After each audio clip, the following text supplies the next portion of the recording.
саламатсыңарбы? Здравствуйте. 계속해서 마태복음 5장 이야기를 하려고 합니다.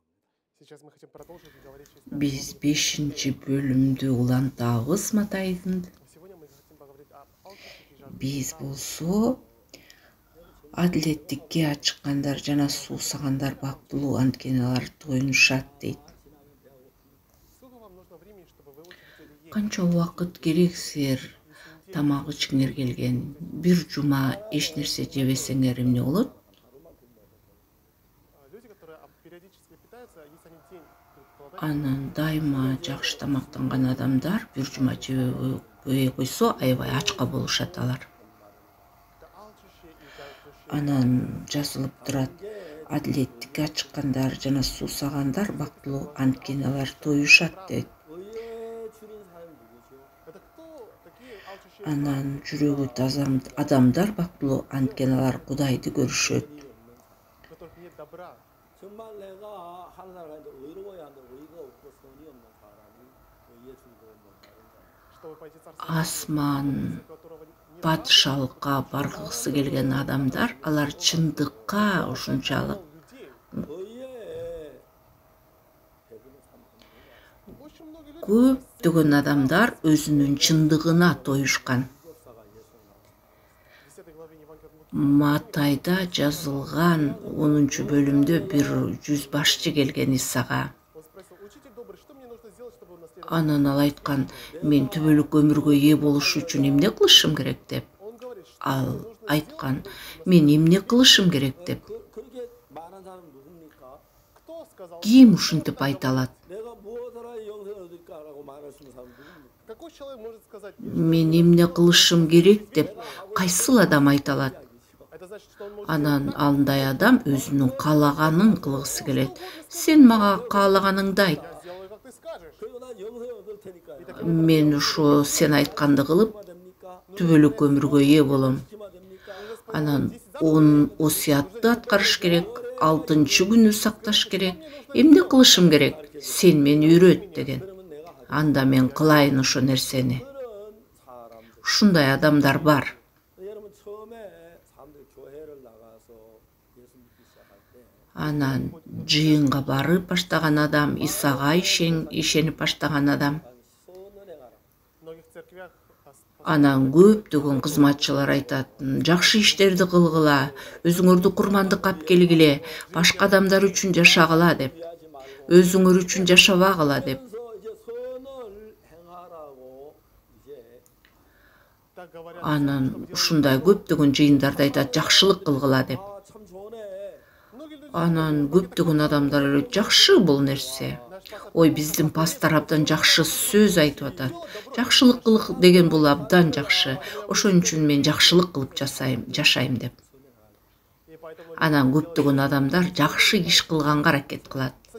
Анан башында ушу жакшы иштерди кылгандай болот да, алар 이렇게 좋은데 анан жакшылык кылуу бул абдан жакшы деп, любить детей, 가정도 위하고 үй бүлө жөнүндө ойлоп, 성도들도 위하고 заботиться о братьях. жыйындагы бир туугандар жөнүндө кам көрүү, руханий жашоо абдан жакшы. 이런 삶을 못 살았지. Почему же Эмне үчүн мен мурда мынтип жашаган жокмун? Мен эми азыр жакшы иштерди көп кылып баштадым. Адамдар ушинтип жашашат. 마침 지나면 Бирок убакыт өткөндөн кийин 내가 선을 좀 행했다고 생각하는 악을 행하는 경우 мы начнем биз жакшы кылсак дагы бизде эч жакшы нерсе жок экенин билип баштайбыз. один человек подумал, что Анан бир адам ушу тамекини таштаганга аракет кылган. он подумал, когда же мне нужно перестать. Анан ал ойлонгон, кантип таштасам деп. Когда Бир 10 күн өткөндө 이제 새해가 되면 жаңы жыл болот. 새해부터는 담배를 끊자. Ана мен жаңы жылдан кийин тамекини таштайм деп ойлойт. Мен 10 күндөн кийин мен тамекини чекпей калам деп ойлойт. и он купил. Анан ал 10 күнгө гана тамекини сатып алган. 피웠는데 Раньше он Ал мурда анча көп чекчи эмес. Бирок ал айтып атат: мен 10 күндөн кийин чекпей калам деп. поэтому здесь Эми 10 күн жакшы чегип алайын деп ойлойт ал. 담배 더 피우는 거야. и поэтому если есть возможность, Анан жакшылап көбүрөөк чегейин деп. я все равно Анан мен 10 күндөн кийин мен таштайм чеккенди. только 10 Бир 10 күн чексем болду деп. поэтому Анан ал күнүндө бир пачканы чексе, ал 2 пачка чегип, а 3-чү күнү ал 3 пачка чегип баштайт. 드디어 이제 약속한 시간이 왔어. И пришел у нас теперь день. 자, 나 이거 마지막 담배야. Ой, болду, бул акыркы менин ушу сигаретам деп. Мен мындан кийин чекпейм деп ойлойт. Анан ал чегип бүткөндөн кийин, 뭐 오늘인데 내일 남았잖아. ооба, мен бул акыркы күн, эми мен андан кийин чекпейм деп. Мейли эми акыркы күн эмеспи, дагы бирди чегейин деп. Еще курит. 그래 딱 하나만 더 피우고 Эми дагы бирди чегейин деп ойлойт ал. 이제 평소보다 담배를 한 2배, 3배 많이 Анан мурдага караганда бир 2 эсе, 3 эсе көбүрөөк чеккен да. 더 피우고 싶어. И 10 дней он курил. Анан ал 10 күн жакшы чеккенден кийин ал дагы мындан да көп чеккиси келет. И на следующий Анан баягы эртеси күнү турат. все это. Эми мен ушул күндөн баштап мен тамеки чекпейм. Мен эми чекпей калдым деп ойлойт ал адам. 담배를 만질 시간 없어졌다. Теперь моим рукам не Эми менин колум сигаретаны кармабайт. но нет времени. Мен эми убактым да болбойт. 이런 일은 절대 없을 거야. Подобное Эми мен чекпеймин деп ал ойлойт. 냄새 나지 않을 거야. теперь Эми менде ушу тамекинин жыты да чыкпайт. 필요가 없어. теперь мне не нужно Анан мага тишти дагы көп деле жуубайм. Анткени мен чекпей калдым. Ал ушинтип ушундай ойду кабыл алат. Анан бир күн кечке ал тамеки чеккен эмес. 손이 가고 하지만 아예 담배가 없어. да, конечно. Ооба, ал ушу сигаретаны алып туруп ал ыргыткысы келген. 이제 막 담배 누가 버린 꽁초 그라도 피우고 싶어. Анан жолдо ушу кетип баратып ал деген ушу чеккен бир кичинекей мени көрүп туруп анан чеккиси келет. Ой, жок, мен таштабадым беле деп ойлойт. 순간이니까 막 견딜 수가 없어. Ну, проходит. Анан бир 12 саат өткөндөн кийин ал чыдай албайт, чыдамыгы. Ой, мен чечим алып кабыл албадым беле, чекпейм деп. Все, больше я не буду курить.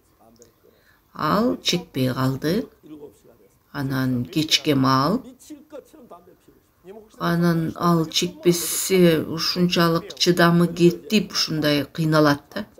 Анан ал жатып алган. 야, 오늘은 담배 진짜 안 피우고 하루를 보내. Ой, мен бүгүн чеккен жокмун, кандай жакшы күн болду деп ойлойт ал. 자고 이제는 오늘 하루 담배 끊어. И все, если я буду спать, тогда Анан мен бүгүн уктап турсам, мен бир күн чеккен жокмун деп ойлойт. Эми эртең дагы мен чекпейм. 그러나 이제 담배 끊고 하루 동안 담배. и один Анан ал бир күн чекпей, ал уктаганда. Эртеси күн туруп ал. 자기도 모르게 담배 물었어.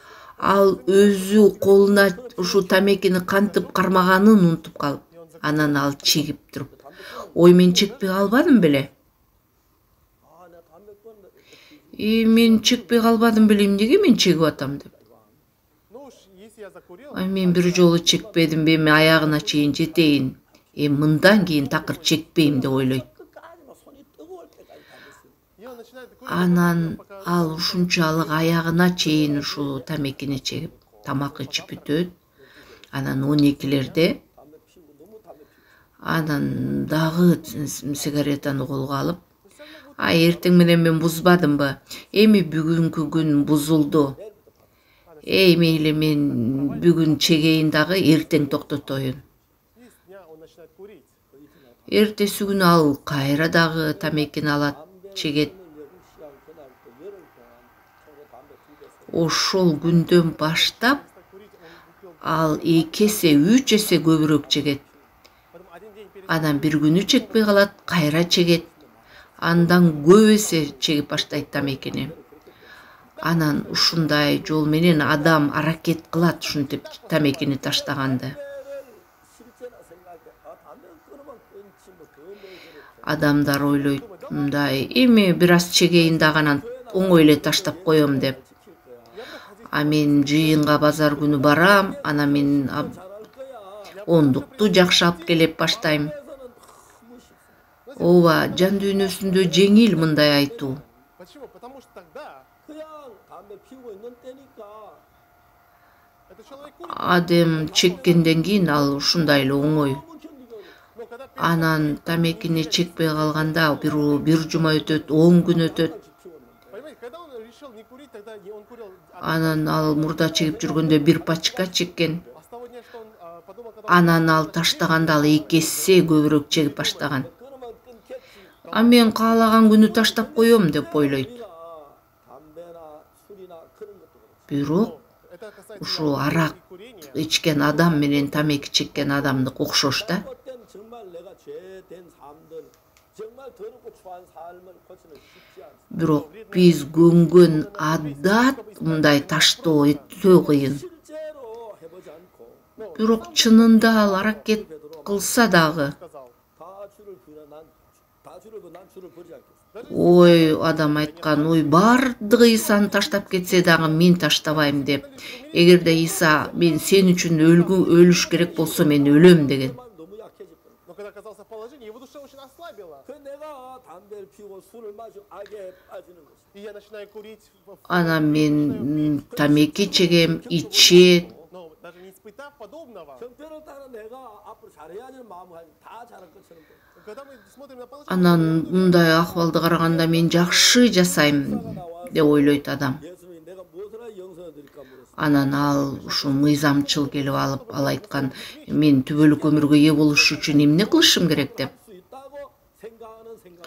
Ал ойлогон, ал өзүнүн каалаганын кылам деп ойлогон. 술을 마셔.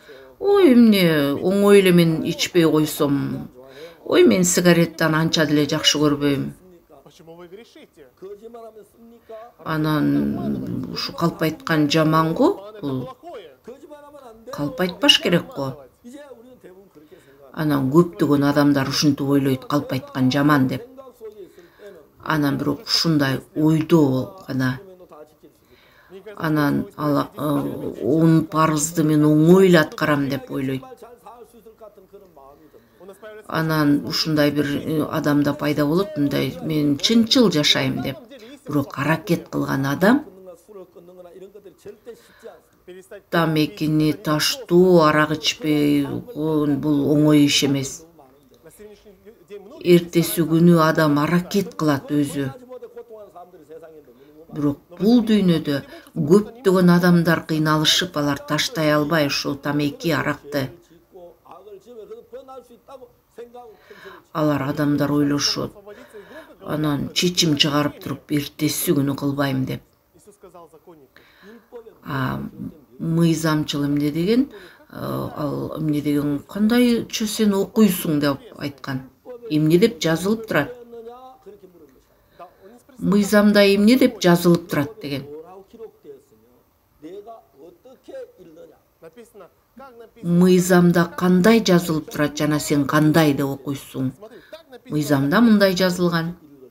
А мен мындай окуйм. 율법에 있는 그것을 이렇게 읽을 수도 있고 저렇게 읽을 수도 있다는 의미입니다. Мындайча айтканда, анан мындай дагы, анан башкача да окуса болот. 기록되었으면 내가 어떻게 읽느냐. Что написано? Мыйзамда эмне деп жазылып турат жана сен кандай окуйсуң. В законе написано вот так, 내가 이런 방향으로 읽을 수도 있고 저런 Мыйзамда мындай жазылса, но это символизирует, что я мен мындай багытта да окусам болот, анан мындай багытта окусок.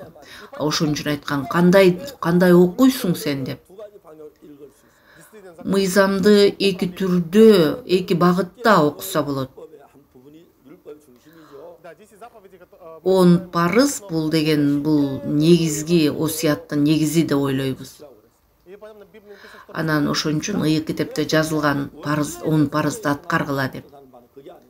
но то, что Бог хотел сказать, то, что Библия хочет сказать, да, Ыйык китепте жазылган. Бог не хочет сказать, чтобы вы делали. А Кудай айткан эмес, мыйзамды аткарсын деп. Бог говорит, попробуй. Сен аракет кыл, анан сенде болобу ошо аткарганга. Сен эч качан болбойт андай. 지켜보기 전에는 Прежде чем мы попробуем, Осуятты аткаргандан мурун, мы можем громко сказать, что да, я исполнял заповедь. анда сен аракет кылып ошол мыйзамды сактаганга, осуятты сактаганга аракет кыл. Сен канчалык аракет кылбаганың сен аткара албайсың деп. Эмнени биз ушундан көрөбүз? Увидишь нас лучше. Канчалык сенин ыплас жан дүйнөң экенин, ушунчалык таза эмес, ыпластыкка, ойноштукка толгон, куулукка толгон нерсе экенин.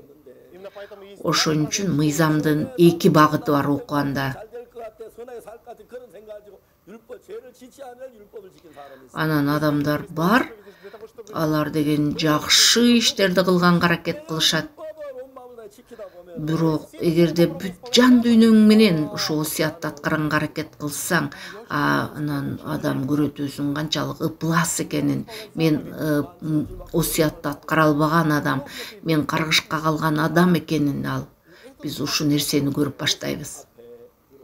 Ыйсанын алдына келип сураган, ким менин жакыным деп. Иса эмне деп айткан? Бир адам болгон. Ал Иерусалимден Жирихонго бараткан адам, ал каракчыларга туш келген. Анан ал каракчылар кийимин чечкен. Анан ыйыктоочу өтүп бараткан, ал мындай четтеп кеткен. Анан лебеде өткөн, ал да четтеп өтүп кеткен.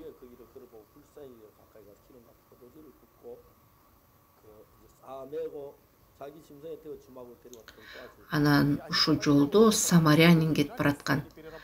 Анан ал ошол каракчыга туш келген адамды танган, ал май менен ушинтип майлаган аны.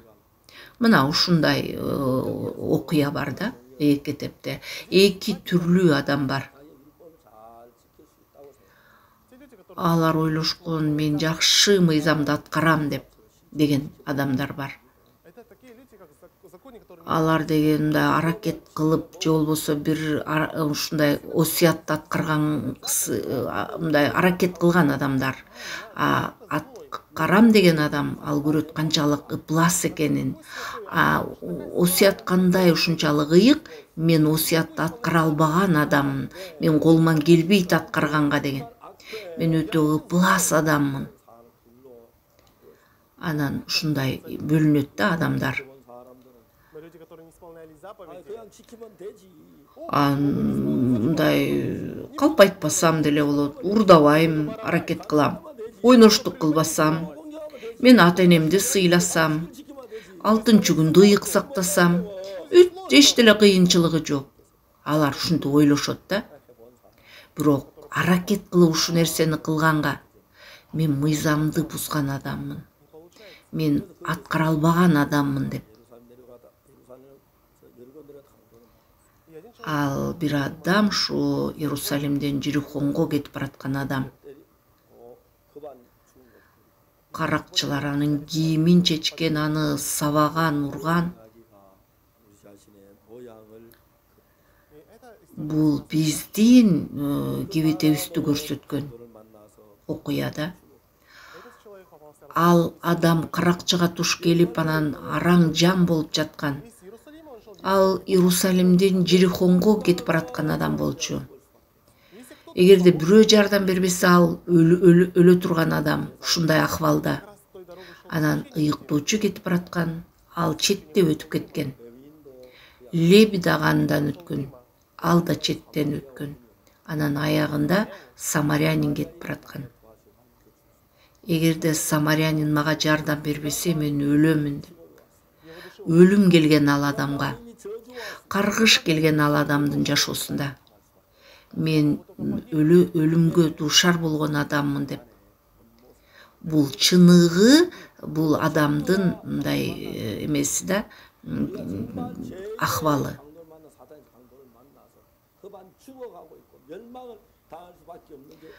Кантип ошол каракчыга туш келген адам, өлүмгө дуушар болгон адам.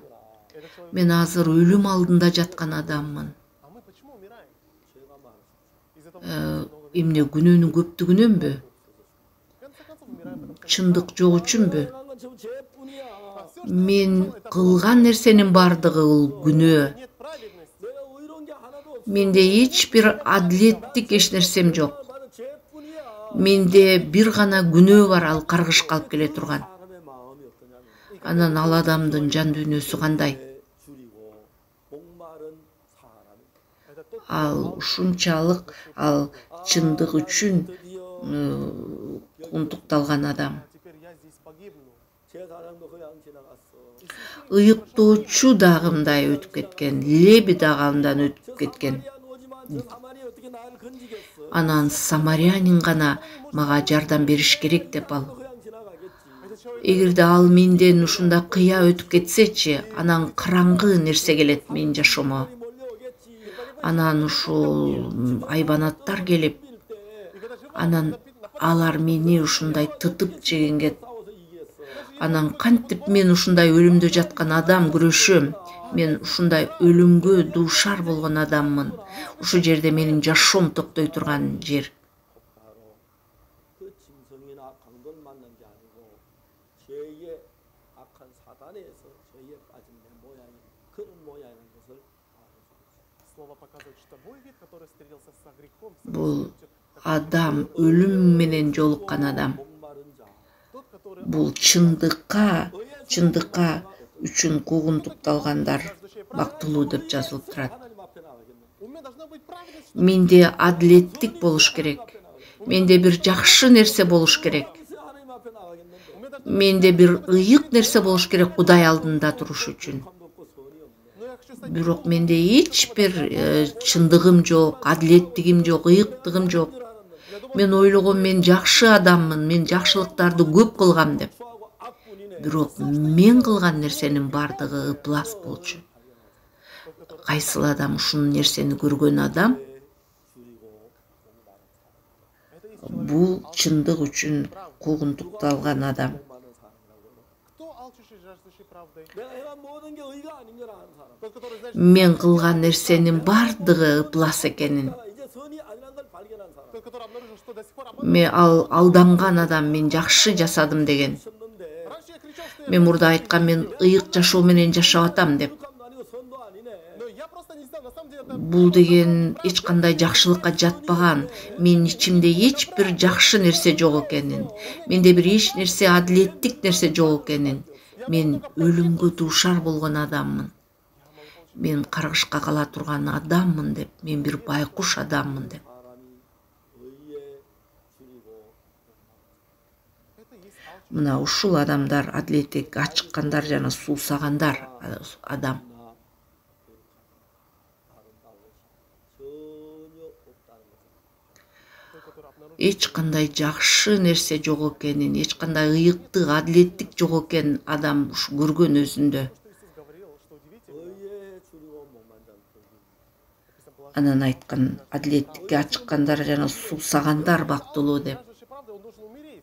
저희가 베풀을 것이 Но здесь написано, ибо Анткени жазылып турат. 지금까지 우리가 내 의, 내 선, 내 거룩한 가지고 큰 소리 쳤는데 до сих пор я кричал громким голосом, говоря свои Мен өзүмдүн чындыгымды айтып кыйкыргам, адилеттигимди мен ачыкка чыгаргам. Теперь, когда я Анан менин жакшылыгым бул жакшылык эмес, менин адилеттигим бул адилет эмес экенин, ыйыктыгым ыйык эмес экенин. Мына ушул. 베풀을 것이란 말. то, что здесь написано, что ибо они на Анан булар деген адилеттикке ачыккандар жана суусагандар бактылуу, анткени алар тоюшат деп. Иисуса, Иисус дает этому 예수의 человеку. 거룩함을 그 사람에게 Кудайдын ыйыктыгын ал адамга берет. Исанын жакшылыгы дагы адамга берилет. 내 의나 내 선을 한다고 하는 사람 아무도 없습니다. Бизде бир дагы адам жок өзүнүн жакшылыгы менен асман падышалыгына барганга. 예수의 거룩함이 필요한 것. Именно поэтому добро, святость, Ошо чындык, Исанын ыйыктыгы, адилеттиги бизге керек. 배척하고 자기 선을 Бирок өзүн жакшы адаммын деп эсептеген адам ал Исаны четке каккан. ой, у меня нет добра. 난 지금 선한 줄 아는데 알고 난 선한 게 Мен ойлогом мен жакшы адаммын деп, бирок менде эч кандай жакшылык жок. Мен ойлогом менде адилеттик бар деп, менде эч кандай адилеттик жок. Мен ыплас адаммын. Мен өтө мындай ыплас адаммын. Ушондой гана адам, ушундай жүрөгү бар адамдар ал Исанын адилеттигине ээ болот. Ал Исанын ыйыктыгына ээ болот. Исанын жакшылыгына ээ болот. 의에 줄이고 목마르다면 반드시 베풀을 Адилеттикке ачыккандар жана суусагандар бактылуу, анткени алар тоюнушат деп турат. Мындай айтканда, 자기가 의로운 ал өзүнүн адилеттигин, ал өзүнүн ыйыктыгын, 선한 줄 아는 사람 ал өзүн жакшы эсептеген адам, 예수님의 선을 받지 못하고 ал Кудайдын, Исанын адилеттигине ээ боло албайт. Сможет получить Исанын ыйыктыгына ээ боло албайт. 내 거룩함을 Исанын жакшылыгын кабыл ала албайт андай адам. 내가 추하고 듣고 악하고 Анан тескери ал менде эч жакшылык жок, эч кандай адилеттик, ыйыктык жок деген адам, Да он почувствует ал болсо адилеттикке ачыккан жана суусаган адам. Ал Кудайдын, Исанын ыйыктыгына ээ болот. 예수님의 선으로 기뻐하는 자가 Ал Исанын ыйыктыгына добротой Иисуса. ээ болот. 말하면 Мындай айтканда, 예수님께서 당신의 모든 선과 의와 다 우리에게 주었는데 Иса өзүнүн жакшылыгын, адилеттигин, ыйыктыгын бизге берген. 의를 버리고 내 선을 가진데 그건 내가 볼 때 선이지 하나님 볼 때 선이 아니야. Бирок ал өзүн жакшы деп эсептеген адам, өзүндө адилеттиги бар деп, ыйыктыгы бар деген адам. Но раньше я Мен дагы ушинтип ойлогом. Мен өзүм ойлогом, мен жакшы адаммын деп. 알고 내가 선치 않네. Бирок менде эч кандай жакшылык жок. Менде эч кандай ыйыктык жок. Менде эч кандай адилеттик жок. Ошондой адамга 예수님의 ал андай адам Исанын адилеттигине ээ болот. это мы можем увидеть и молитву. Ошо фарисей менен мытардын ушул сыйынуусунда көрсө болот. Андай нерсе өтө көп Иса Машаяк менен болгон. И Иисус показывает нам истину. Ал бизди чыныгы жол, ишенимдин жолун көрсөтөт. Знаете, если мы подумаем, любого Господа, Кудайдын сүйүүсү 멸망을 анан өзүн жакшы эсептеген адамдар өлүмгө дуушар болот. 악한 걸 깨닫고 의에 줄이고 Бирок алар эч жакшы нерсе жок экенин, алар деген адилеттикке суусагандар, анткени алар тоюнушат деп турат. они насытятся. Алар Исанын адилеттигине, ыйыктыгына тоюнушат, 모두 예수님으로 ээ болушат. Силер дагы ушул ээ болушуңарды каалайм, Исанын адилеттигине, ыйыктыгына. Жакшы калгыла. Рахмат.